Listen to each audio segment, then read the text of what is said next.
திருத்தணி அருகே குடிநீர் கேட்டு சாலை மறியலில் ஈடுபட்ட பொதுமக்கள் அரசு பேருந்து ஒன்றை சிறைப்பிடித்ததால் பரபரப்பு ஏற்பட்டது. திருவள்ளூர் மாவட்டம் திருத்தணி ஒன்றியத்துக்குட்பட்ட பெரிய கடம்பூர் கிராமத்தில் 1000க்கும் மேற்பட்டோர் வசித்து வருகின்றனர். இந்நிலையில் கடந்த 30 நாட்களாக சீரான முறையில் குடிநீர் வழங்கப்படவில்லை என்று கூறப்படுகிறது. இதுகுறித்து ஊராட்சி செயலாளர் மற்றும் வட்டார வளர்ச்சி அதிகாரிகளிடம் கிராம மக்கள் முறையிட்டும் எந்தவித நடவடிக்கையும் எடுக்கவில்லை என்று கூறப்படுகிறது. இதனால் ஆத்திரமடைந்த கிராம மக்கள் குடிநீர் கேட்டு சாலை மறியல் போராட்டத்தில் ஈடுபட்டனர். அப்பொழுது ராணிப்பேட்டை மாவட்டம் அன்வர்திகான் பேட்டையில் இருந்து திருத்தணி நோக்கி சென்ற அரசு பேருந்து ஒன்றை சிறைப்பிடித்தனர். இதனால் அங்கு பரபரப்பு நிலவியது.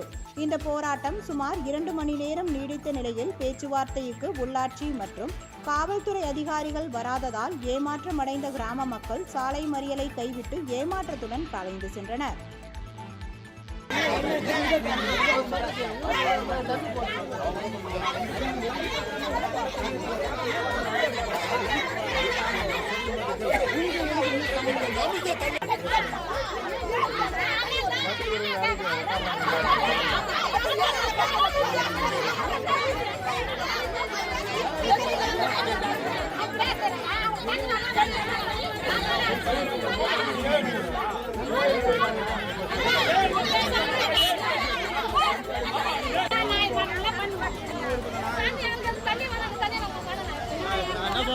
தண்ணி கொடுக்கூடாது, குடிக்கிற தண்ணி எல்லாருக்குமே தண்ணி தேவை. அதெல்லாம் நான் அப்போ